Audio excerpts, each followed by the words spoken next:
Alors, lisons Hébreux chapitre 10, versets 22-25. Je vous le lis, écoutez-le.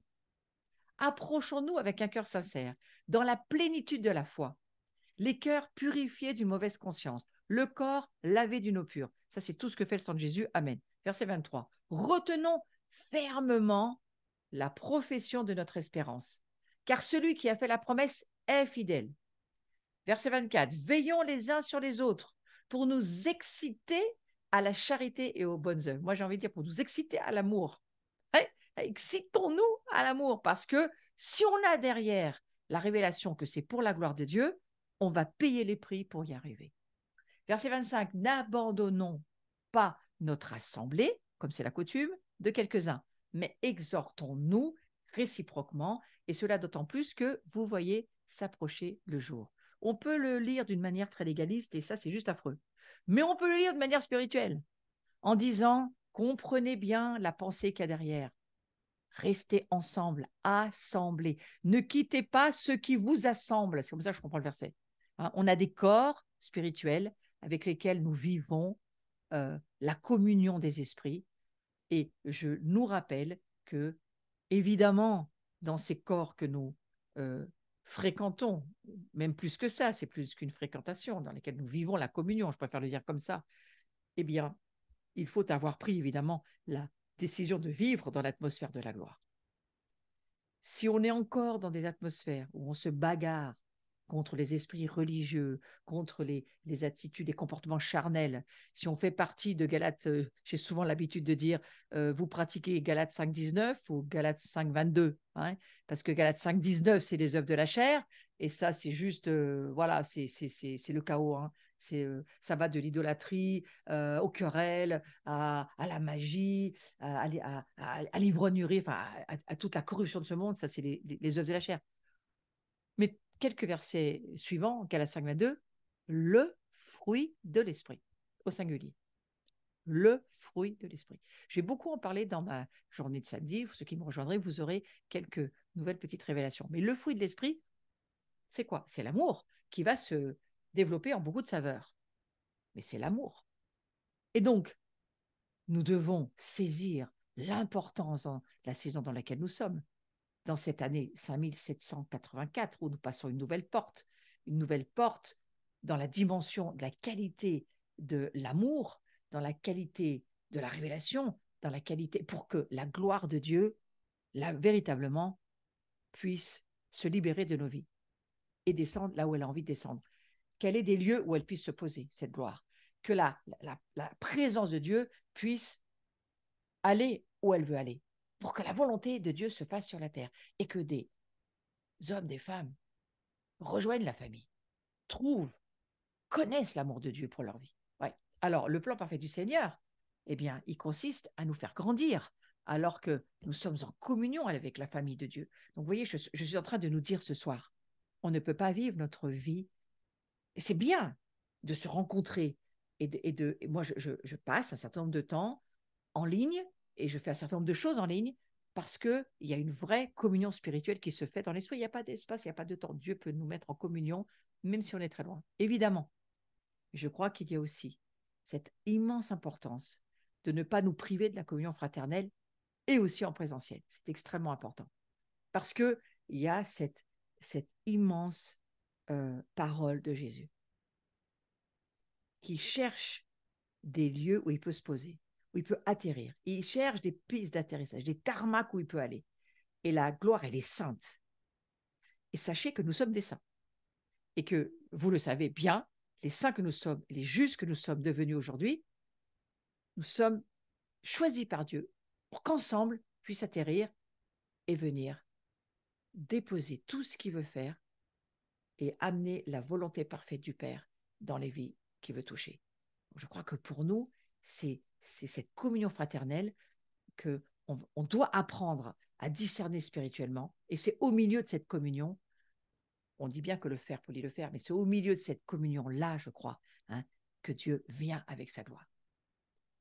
De plus en plus, on va voir des contractions pour que l'union se fasse, l'unité se transforme en union, que la table devienne une table de la communion, qu'il n'y en ait qu'une seule table, et que de plus en plus, il y a des contractions parce que le royaume veut venir, veut arriver, parce que la gloire veut de plus en plus se poser. Elle a besoin de cette sainteté que nous sommes, et elle a besoin de la qualité de l'amour pour pouvoir procréer. Vous comprenez ce que je suis en train de vous dire? La procréation, elle se fait dans l'union commune des esprits qui s'aiment, hein, pas qui se détestent. Et donc, regardez cet incroyable projet de Dieu pour nous qui sommes dans, on va dire, choisis pour euh, permettre de venir à la vie et de libérer cette gloire sur la terre. C'est pour ça qu'il nous a choisis. C'est pour ça qu'il t'a choisi. C'est pour ça qu'il t'appelle. Il veut que tu puisses le voir et le comprendre et le vivre surtout. Donc, cette communion fraternelle que nous n'expliquons pas, nous sommes de plus en plus en amour les uns avec les autres. C'est inexplicable. Parfois, je me dis, c'est exagéré. Ouais. Eh bien non, c'est ce que Dieu veut. Dieu veut qu'on puisse s'aimer de plus en plus, s'élargir, élargir notre cœur, parce que c'est la qualité de l'amour. C'est la qualité de notre union qui va amener cette procréation, qui va permettre à cette gloire et au royaume de venir à la vie, parce que le royaume, il vient à la vie par des naissances. Donc l'amour a bel et bien, de par sa nature même, un caractère de communion, bien sûr, hein, bien sûr. Alors, être transformé de l'extérieur et de l'intérieur par la gloire de Dieu, on va voir que c'est véritablement aussi ce que Dieu essaye de nous faire comprendre. Romains 12, 2, ne prenez pas comme modèle le monde actuel, mais soyez transformés par le renouvellement de votre intelligence pour pouvoir discerner la volonté de Dieu, ce qui est bon, ce qui lui plaît, ce qui est parfait.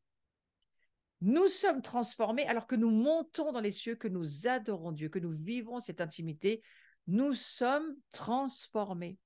J'aime cette parole qui nous le dit, parce que alors que nous laissons cette transformation se faire dans la gloire, dans la substance, par la foi, en laissant la parole, qui est très puissante, transformer notre être intérieur, alors non seulement on va pouvoir discerner la volonté de Dieu, mais on va faire ce qui plaît à Dieu.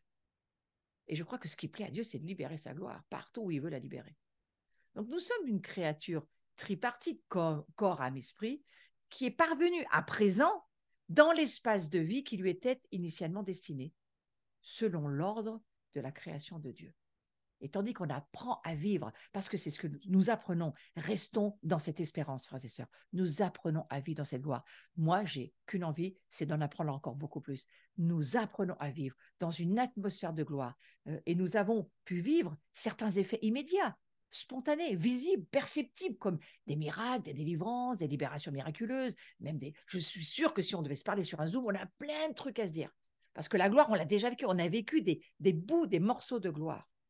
Mais dans le même temps, de profonds effets peuvent aussi évidemment s'étendre sur une période plus longue. Tandis qu'on apprend à vivre continuellement dans une atmosphère de gloire, il sera question de guérison progressive, de restauration graduelle, de renouvellement d'intelligence. Il y a une graduation parce que nous sommes responsables de notre maturité et de notre liberté. C'est ce que nous sommes. Nous sommes responsables de la gloire de Dieu que nous portons.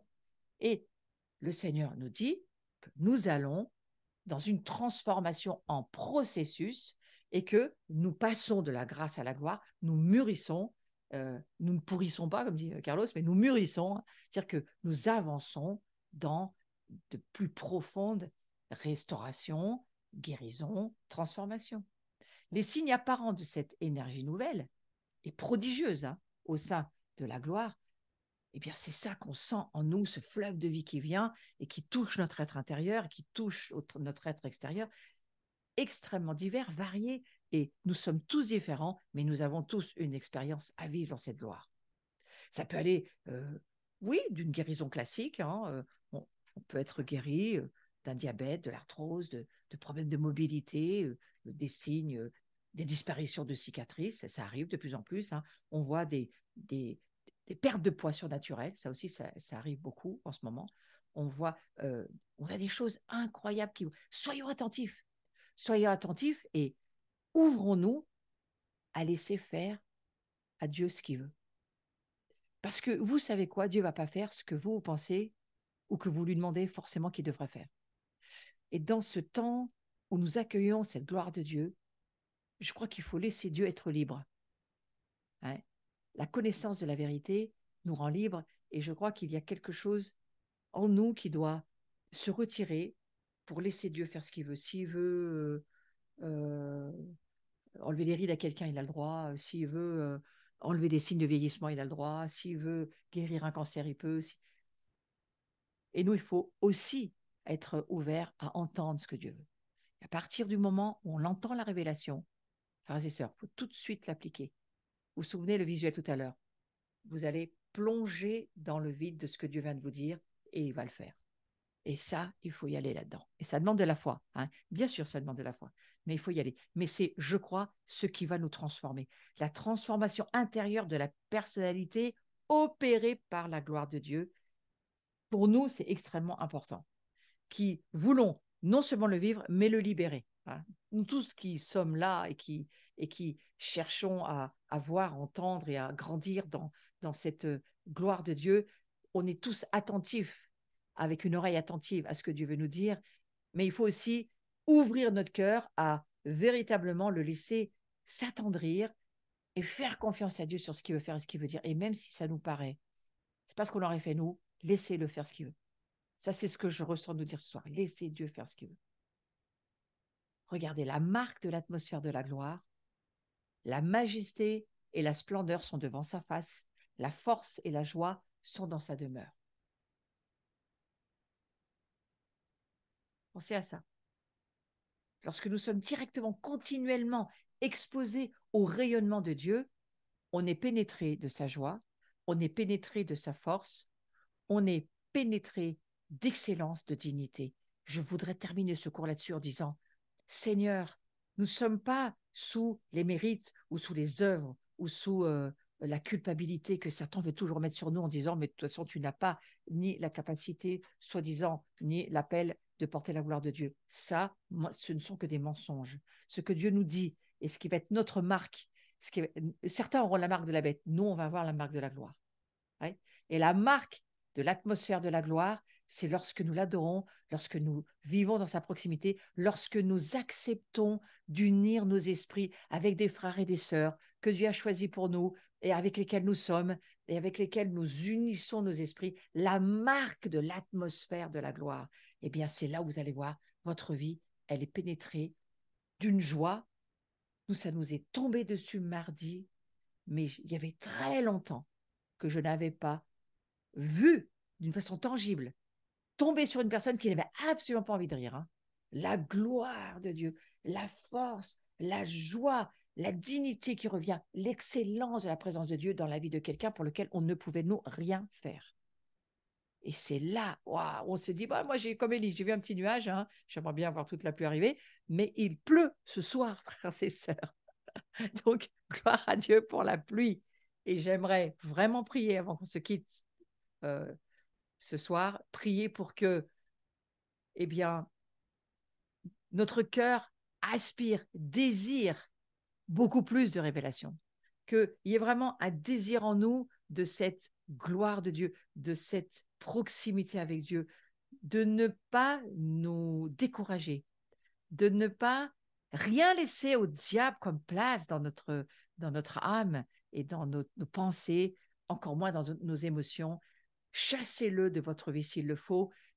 Ne laissez pas le serpent dans le jardin de votre cœur, mais accueillez le Saint-Esprit, accueillez le Père, le Fils, accueillez la Trinité, dansez avec la Trinité, vivez avec la Trinité, croyez que la majesté et la splendeur, c'est ce que vous contemplez lorsque vous adorez Dieu.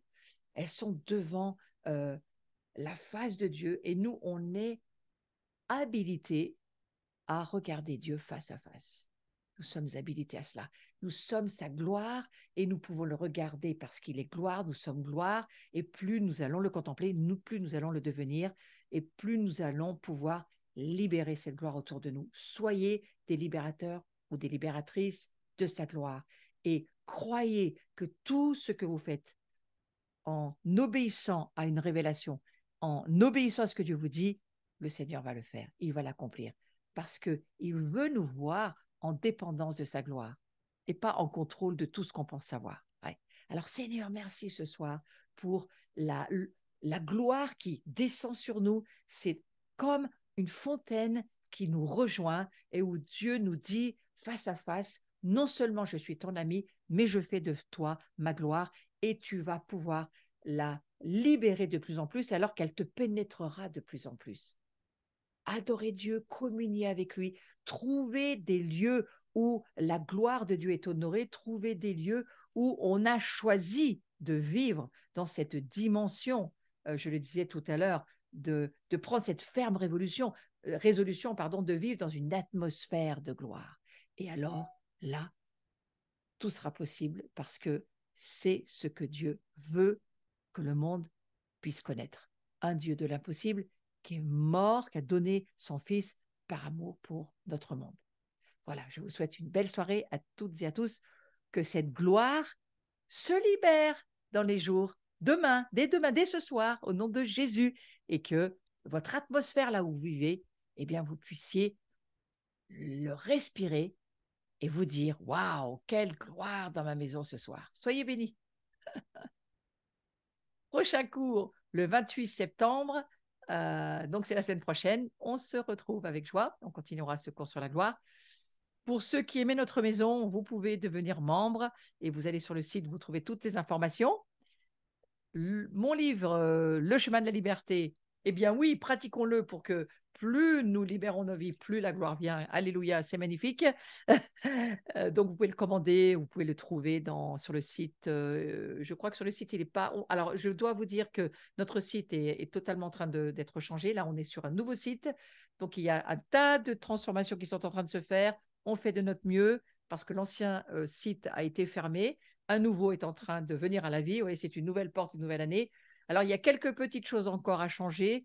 Si vous avez un souci, écrivez-nous. Mais normalement, ça fonctionne et normalement, vous devriez pouvoir vous en sortir. Le livre n'est pas encore remis en vente sur le site, mais en écrivant à l'adresse contact, vous pouvez le commander si vous le souhaitez. Voilà, on se retrouve ce samedi.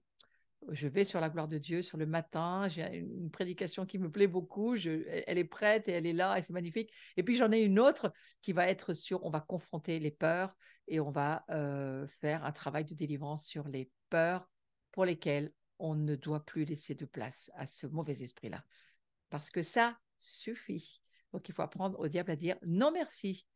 Voilà, et sinon, oui, alors bien sûr, c'est une journée en présentiel pour ceux qui le souhaitent et sur Zoom, vous pouvez vous inscrire et vous pouvez suivre les enseignements sur Zoom et je laisserai le ministère sur le Zoom pour ceux qui sont inscrits. Par contre, je l'enlève quand ça passe sur le YouTube. Bien sûr, je vous attends tous, hein, tous. Et puis je vois que vous êtes là. Eh bien, rendez-vous le 30 septembre en ligne et nous, on sera en présentiel à Saint-Étienne et nous allons passer une excellente soirée sous la souka. Et vous allez voir qu'on a des tas de choses qu'on va encore pouvoir partager et vivre une communion tous ensemble autour de la fête et de la table de Soukot. Alors, on vous attend. Et puis, la petite maison de Jean avec Marc Blancou. L'invité, c'est lui vraiment qui va nous donner des enseignements et on va vivre un ministère avec Marc. Et puis, il y aura aussi du présentiel et en ligne pour ceux qui ne peuvent pas venir. Voilà. Alors, ça commence à s'inscrire, ce voyage en Israël, c'est bien, on commence à avoir du monde. Si vous souhaitez le vivre au mois de septembre, préinscrivez-vous, soyez au moins sur la liste, parce que si vous êtes sur la liste, vous pouvez toujours vous enlever. Si vous n'êtes pas sur la liste, vous n'y serez pas au moment où on aura le nombre, hein. C'est pour ça que je vous dis cela. En tous les cas, vous êtes privilégiés parce que vous êtes avec moi ce soir et vous avez les informations. Cette chaîne YouTube, si vous n'êtes encore pas abonné, s'il vous plaît, abonnez-vous, cliquez sur la petite cloche. Moi, c'est juste parce que ça me donne de la visibilité et que le but de cette chaîne, c'est que les gens donnent leur vie à Jésus et grandissent dans leur identité chrétienne. C'est essentiellement pour ça. Et c'est essentiellement des enseignements sur notre identité en tant que nouvelle créature en Jésus-Christ. Donc voilà, merci beaucoup pour tous ceux qui me soutenaient. Voilà, je vous souhaite une très, très belle soirée et à la semaine prochaine. Et encore, bonne année, parce que Shana Tova, on peut encore se dire quelques jours, hein, et passer une belle soirée tous ensemble. En famille, je l'espère. Oui, bonne année, Shana Tova.